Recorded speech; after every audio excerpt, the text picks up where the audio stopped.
Today I'm revealing the updated method I've used to grow multiple YouTube channels from 0 to tens of millions of views and over 100,000 subscribers. And this method works even if you're a complete beginner starting from 0, or if you've been doing this for a while but your channel is dead as a YouTube rewind. It's rewind time.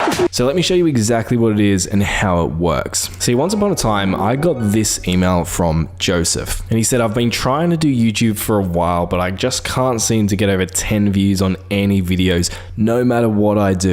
And Joseph's email kind of hit me because it reminded me of, well, me, which is the opposite of good. No offense, Joseph. Because when I first started YouTube, I tried 11 different types of content, posted around 65 videos, and yet my videos all got between 10 and 40 views. And everyone just keeps telling you, be consistent, never give up. But after an entire year of being consistent, I had barely dragged my sorry ass across the 150 sub mark. But then I discovered this method, and I went from getting 15 subscribers per month to getting over 1,000 subscribers each month in a little over 6 weeks. And in this video, I'm going to reveal my updated version of this method and break down exactly how it works. And to make up for insulting him earlier, I'm going to give you examples of how I would apply each step using Joseph's channel. But before I do that, I need you to promise me something, because if you don't, there's a very high chance your YouTube channel will fail epically. See, this is the video I wished I had when I was a struggling YouTuber. In the 8 years I've been on YouTube, I've never found a channel that's properly doing the 9 things in this method, but isn't seeing massive success. So please promise me that you won't watch this video and move on to the how to get 100,000 subscribers in 2 minutes video. Because like Derek Sivers would say, if more information was the answer, we would all be billionaires with six-pack abs. So my challenge for you is to commit to this video. Rewatch it as much as you need until you've fully internalized all 9 points of this method, then tattoo them on your eyelids and take action. So let's get started. This is Joseph's channel. Can you guys spot a blaring issue? Here's a hint. Psychologists have shown that doing something frequently and consistently, like posting YouTube videos, helps you build mental momentum and motivation. Streaks are a good example of this. So like if you post one video every week for 10 weeks, you're going to be more motivated to post an 11th video on the 11th week because you wouldn't want to break your streak, right? But as we can see, Joseph has only posted one video, and upload frequency, aka how often you create videos, is super important, and that's why it's my 9th point on the GYGC method. Well, how much should I upload? This is going to be controversial, but I believe quality content uploaded less frequently will ultimately beat quantity content spammed out at a super rapid rate. As Mr. Beast put it, it's much easier to get 5 million views on one video than 50,000 views on 100 videos. But the thing you need to understand is that it's a paradox, because quality comes from quantity. The more videos you post, the more practice you get at creating content, and so the better you get at creating content. So how often should you upload? My general recommendation is 2 to 3 times per week. Now, at minimum, you should be uploading one video every 2 weeks. But if you are doing that, just bear in mind that your growth, both in terms of views and subscribers and your personal growth as a creator, is going to be far slower. And so if that is you, instead of just resigning yourself to your fate, see if you can find ways to adjust your content style so that you can post content more frequently. But here's the thing, even if you are posting content frequently, your channel will be as dead as Joseph's, no offense Joseph, if you don't do this next thing. I've got a question for you. What is it about Joseph's channel that would make someone want to watch him rather than one of the other 50 billion YouTubers on the platform? Now, you might think that's an unfair question because you haven't seen his video yet, but I have seen his video, and the answer to the question is there isn't really a reason why you'd watch him over someone else. With so much competition out there, you want to try and distinguish yourself from the noise. Now, you don't have to distinguish yourself in a massive way, but it has to be something tangible enough that a viewer could probably actually put a finger on it if they thought about it. And normally, if a viewer can't put a finger on what it is they like about you above everyone else, then that thing isn't strong enough. And I call these things your X factors. They're the things that make you uniquely appealing and valuable to your viewers in your niche. And X factors are the 8th point on the GYGC method. Now, to discover your X factor or X factors, it can help to ask this question. If someone had a hypothetical interview with your biggest fan and asked them why you are their favorite YouTuber, what would your hypothetical biggest fan say? What characteristics or value do you bring to the table that they would highlight and would cause them to rank you above the rest? Would they say you have a cool backstory or relatable life circumstances? Would they say you're just the most genuine, authentic person they know? Would they say you're able to teach stuff in a way that's just far clearer and quicker than all the other tutorials out there? Or would they just say you're the most unbelievably good-looking person they've ever seen? Now, this X Factor list could be almost endless, but the principle here is if you struggle to come up with a realistic reason or reasons why your hypothetical biggest fan would love your channel above everyone else's, then chances are that fan will probably continue to be hypothetical. Now, it's impossible for me to give Joseph here specific advice as to what his X Factor should be because it needs to be authentic to him. But one way I would try to uncover my X Factors is to think about the qualities I already have or the qualities I aspire to have, or the unique value I bring or aspire to bring, and then intentionally exaggerate those things and highlight them and work on them until they become noteworthy enough that people actually start noticing and appreciating them. But in the scheme of things, just being different isn't enough, because while clear X Factors do give you a chance of getting far more views and lower subscribers, there are still some missing puzzle pieces. And to help me explain the next piece, let me tell you a quick story. When I was younger, there was a particular YouTuber I used to watch pretty frequently. He uploaded pretty frequently and he had some X Factors that I found super appealing.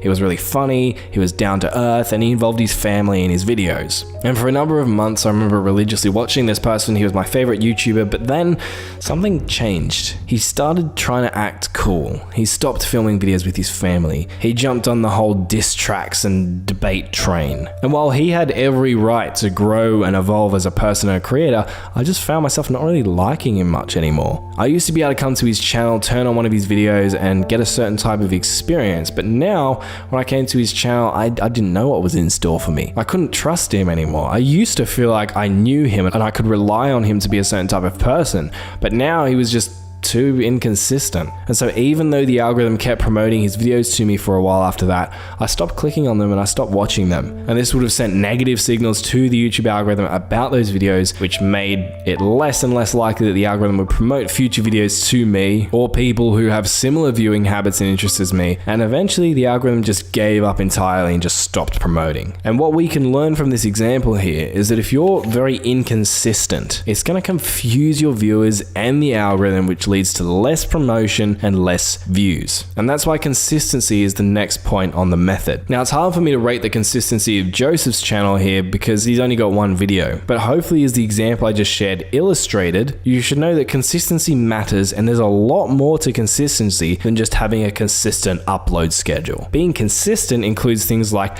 your attitude, your personality, your branding, the types of videos you create, the style in which you create those videos, the lines you're willing to cross and not cross, and the list could go on. Now, being consistent doesn't mean you can't evolve. You should evolve, especially if what you're currently doing isn't working. But especially when you do find something that works for you, be careful changing things up too drastically too quickly because it'll confuse both your viewers and the algorithm, which will lead to less views and no promotion. But what's the most important thing to be consistent about on your channel?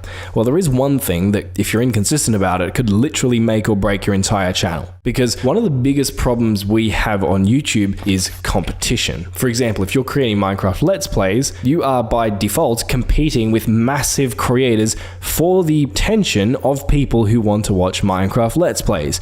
If you're creating GTA Funny Moments videos, you're competing for the attention of viewers who want to watch GTA Funny Moments videos by default against all of the other massive YouTubers who create those videos as well. And the problem with this competition is that the YouTubers you're competing with probably have more experience, they have more time, they have more money, they have bigger brands and existing followings. So really, chances are you're probably just going to get your ass handed to you and not get any views. So the trick is to not compete. See, in order to be in competition with someone, you need to be doing the same type of thing as them. For example, the English Premier League's Manchester United don't have to worry about competition from the NBA's Chicago Bulls because while they are both elite sporting teams, they're not directly competing against one another. Hardcore fans of the Bulls probably don't care about United and vice versa because they're in separate categories, and so these two teams don't have to worry about competing for attention against one another. And that's one way you can get around the problem of competition as a small YouTuber. because the chances of you finding a brand new type of content that literally has never been seen before and has X factors that nobody in the world has is pretty unlikely. But if you operate within the paradigm we just talked about, you'll realize that you're not actually competing against everybody in the world. You're only competing against people who are creating a similar category or type of content to you. And so your job is to find a category, aka niche, in which you can actually compete and make a name for yourself. And that's the next point in this method. Now, finding a good niche revolves around supply and demand. Your goal is to find a niche that's small enough that there aren't a stifling amount of huge creators who are pumping out so much content that you're just never going to be discovered. But at the same time, the niche needs to be large enough that there are tens or hundreds of thousands of viewers, aka demand, who actually want to watch that type of content. So coming back to Joseph's channel, I'd say his niche is probably something like Minecraft survival challenges based on the video he posted. So by default, he's competing for attention against YouTubers like these guys. I'm going to attempt to survive the next 100 days in hardcore Minecraft. And now I'm going to be turning into the Kraken to see if I can survive 100 days against 3 fishermen with insane fishing gear. Based on Joseph's content, which I checked out, I'd say that the competition is going to be too tough for him and he'd be better off doing some research to find another niche that might have less demand and less viewers, but is going to ultimately be less competitive until he develops a bit and grows. But if he does increase his upload frequency and nails the things I'm going to talk about later in this video, there is still a chance that he could potentially find a gap in the niche and make this type of content work for him. And so let me show you how I would do it if I was in his shoes. And even though this video is a very specific type of gaming video, these principles will apply regardless of what type of content you create. I'd start by fixing this huge mistake he's currently making. But to understand the mistake, you need to actually understand how YouTube works.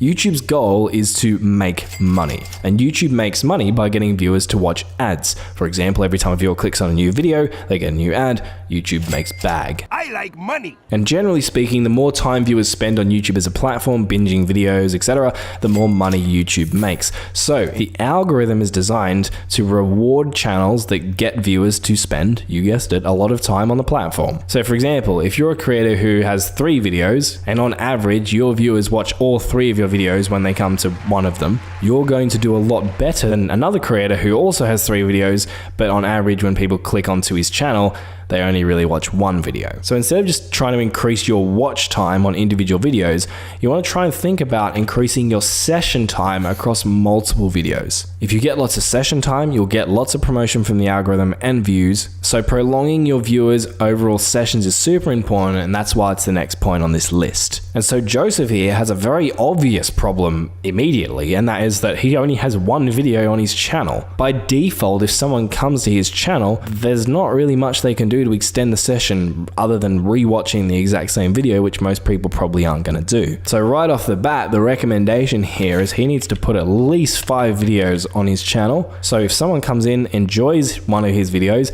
they have a bank of other content that they can also watch. Now, you watching this probably have more than 1 video on your channel right now. And so if you do have that bank of content, your job is to make it as easy as possible for people to binge your videos. And 2 ways to do that could be creating playlists that automatically group your videos together and get people to automatically go from one video to the next video to the next video to the next video. It's time to stop! Where the fuck are your parents?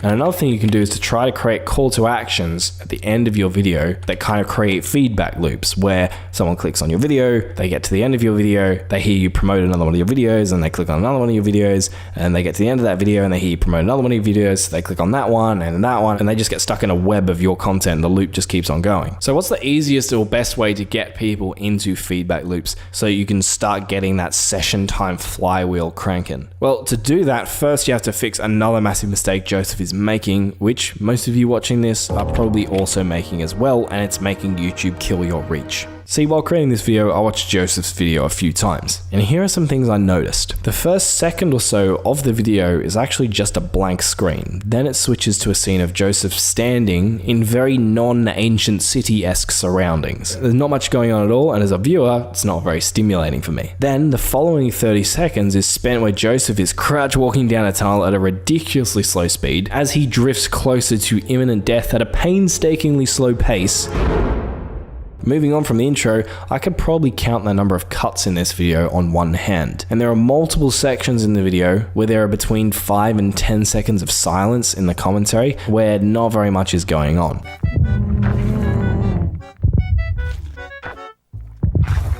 And these are all examples of things that make the video boring and confusing for your viewer, which makes it highly likely that the viewer will leave and click on someone else's video who can actually retain them. And this is bad because, one, if a viewer doesn't stick around on your videos and channel, they're probably not going to subscribe because it means they didn't enjoy their experience. The fact that they didn't enjoy their experience also means they're going to be less likely to watch your future videos if YouTube pushes them their way. And because they're no longer clicking on your future videos, it makes the algorithm hate you. And that's why the next point on this method is create highly satisfying content that retains your viewers. Now, I gave you some examples of friction points that are hurting Joseph's audience retention, but you might have your own things that are causing people to leave your videos. So you want to make sure that you're removing any filler content that could be boring for your viewers. Check out your analytics and see, are there drop-offs and things causing people to leave that you should eliminate from future videos? Especially if you don't have much data on analytics, just watch your videos yourself and try and put yourself in a viewer's shoes and notice your own emotions as you're watching the video. Or you can enlist the help of a friend, get them to watch your content and then watch their reactions. Notice when they're engaged, notice when they're bored, notice when they laugh, notice when they don't laugh. And then using all of this information, your job is to figure out how to create your future videos so that they are better and will get as many viewers as possible to watch all the way to the end. Now you might be saying, well, Marcus, that's all well and good, but the problem I have right now is that I don't have any viewers in the first place. If you're really struggling to get views to begin with, here's some advice. Now, as we've talked about, if you don't have good audience retention and get watch time, then you're probably not going to get subscribers or session time. But if we take a step back, if you don't have views in the first place, you're not even going to have an opportunity to get watch time.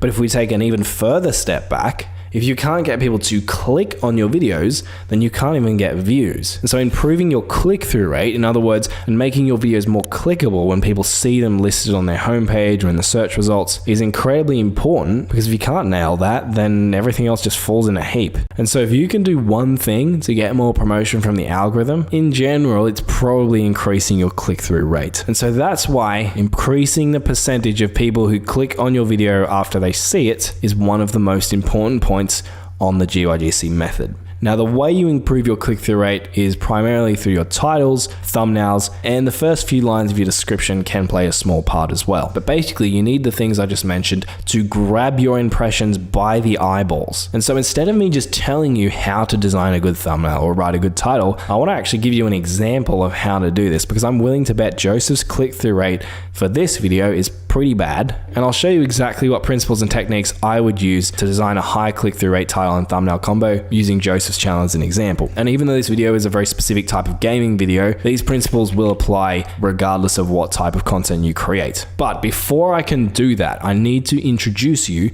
to one last concept. See, in 1976, a man named Jeffrey Stokes published a book, and the book was called Star Making Machinery, and it follows artists, musicians, engineers, and technicians, and all the creative people involved in the making of a typical rock album. And this old, little-known book contains the first citation in the Oxford Dictionary of this gem of a metaphor.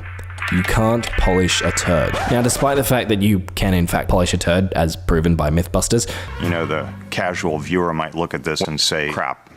It's a great metaphor, and the dictionary defines it as to seek or improve something which is inherently or unalterably unpleasant or of poor quality. It's kind of like a movie plot. A movie can have the best actors, best marketing, the most hype, but if the core movie, like the plot, is terrible, the movie's probably going to get horrendous ratings. And so the lesson here is if you're trying to grow on YouTube, you can be the most creative editor on the platform. You can be the best thumbnail designer from a technical perspective there ever was. But if your video idea itself is inherently not interesting or useful to viewers, there's almost nothing you can do to make it blow up. And that's why having a great video idea, one that is enticing or exciting or solves a problem, is the next point on the G/GC method. And there are 3 types of great video ideas. The first are trending video ideas. These revolve a lot around timing, and they involve creating videos around trending topics, basically harnessing attention that's already out there. I call this trend surfing because surfing gives us a good analogy. Catching a trend involves a combination of being in the right place at the right time and timing. If you're too early, there's no wave of attention to catch and your video will just be dead in the water. If you're too late, the wave has already peaked, is breaking, and you're going to get overwhelmed and pummeled by the whitewash. But if you catch the wave just as it's rising up and it's large enough to propel you forward, but it's not so large that it's seconds away from breaking and becoming unbelievably messy and saturated, you'll do pretty well. And one of the best examples of a trending video I've seen is the MrBeast Squid Game video, which is obviously a great video in and of itself, but if it wasn't for the trend and success and hype around the Squid Game's TV show at that time, the video probably wouldn't have got anywhere near the amount of views it did. The next category of good video idea is extremely unique or noteworthy. It's the type of video that sparks interest and curiosity in a viewer, even if it's not based around something that's currently trending or hyped up. MrBeast is also a good example of this. He obviously uses trends to his advantage, but he also comes out with random, almost evergreen type videos, but they're so unique, extreme, and noteworthy that they really grab you for one reason or another. And usually these types of videos involve something like being the most, being the least, being the shortest, being the longest, being the fastest, the slowest, the hardest. But there's still one more type of video idea, and that is searchable videos. These videos tend to solve a specific problem and get the majority of their views from search. Think how-to videos. And while they don't blow up anywhere near as fast, they tend to be more evergreen. And these videos don't have to be extreme. In fact, they're some of the easiest videos you can make. But you do need to make sure that the video you're creating is very direct and clear in solving the problem that your audience have. Basically, you just want to reverse engineer exactly what people are actively looking for. Now, there are other categories of video idea, but these are the main ones.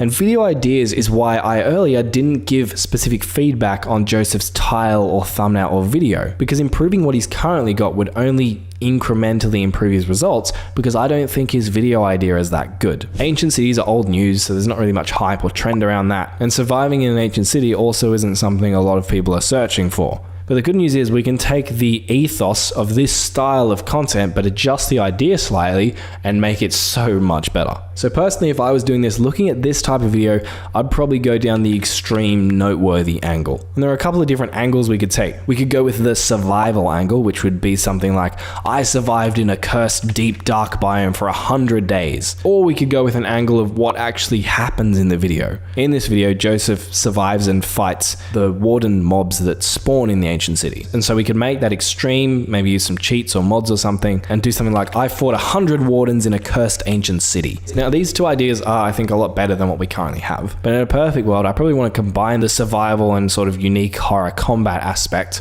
into one video, and that video could be one where Joseph tries to survive 1,000 days in hardcore Minecraft, but it's a horror game. There's all these kind of crazy creatures and bosses trying to kill him while he's trying to survive 1,000 days in this world. And I think the surviving for 1,000 days type videos tend to do pretty well because they're objectively interesting. It doesn't matter who you are, the fact that you've survived 1,000 days is interesting, and the horror angle is kind of cool. And now that we've got a great video idea, creating a great title and thumbnail becomes so much easier because I'm not polishing a turd.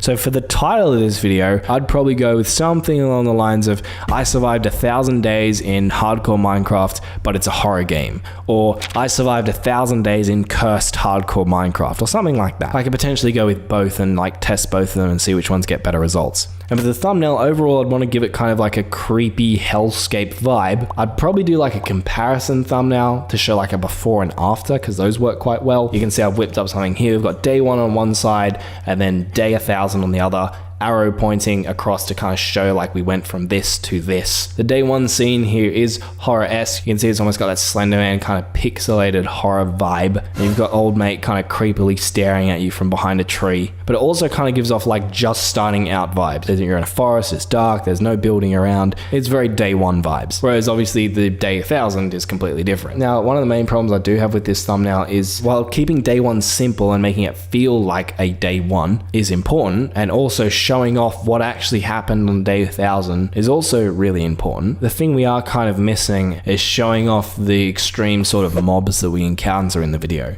What I'm talking about would be something like this, say, and obviously we just need to move the text around and stuff to make it fit. In a perfect world, what I probably want is a shot that kind of has this day one vibe, but then I also want a kind of crazy extreme looking mob in there to kind of tease more of the cursed Minecraft horror aspect. But because I don't want to spend like an hour and a half creating a title and thumbnail that's probably never going to get used, this will do, and I still think this has a chance of doing pretty well. And then when it comes to the video content itself, we'd basically just reverse engineer what our title and thumbnail is to make sure we actually deliver on what it is that we're promising people. And there's another tip right there, is come up with your idea, title and thumbnail before you actually create your content. And overall, if we compare this hypothetical video to the video that's currently on Joseph's channel, which video would you watching this rather click on? I'm willing to bet it's the one I just laid out. But even though we're almost there, there's still one more point in the GYGC method, the number one most important thing you need if you want to succeed. And yes, it's even more important than what we just talked about. Because let's look at this practically.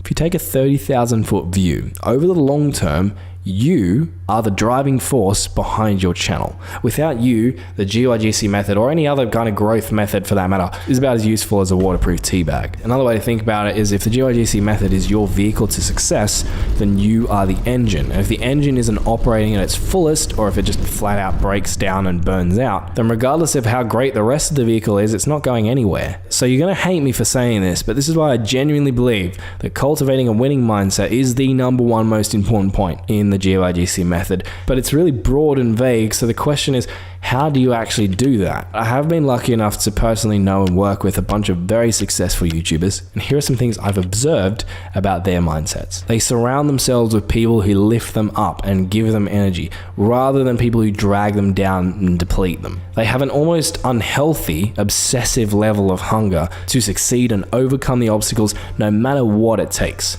While at the same time, paradoxically, they have the discipline to confront the most brutal facts about their current realities and patiently work towards doing what needs to be done at a day-to-day level to reach that ultimate level of success they're aspiring to. So if you really want to succeed, you might want to consider trying to gradually mold your mindset so you consciously start thinking in the ways I've just described. So from here, what should you do to actually put everything you just learned into practice so you can experience something like my 15 to 1,000 subscriber per month transformation? Well, obviously there's a hell of a lot of info in here, so if you're feeling completely overwhelmed, my suggestion to you is to rewatch this video until everything really sinks in and makes sense. But once you've done that, I've got a playlist on screen where I actually have individual videos on each of the points in the GYGC method that go into the points in even more detail. So I'd recommend check that out, go through those videos, and then start taking action on what you learned. Playlist is linked on screen, check it out, I'll see you there.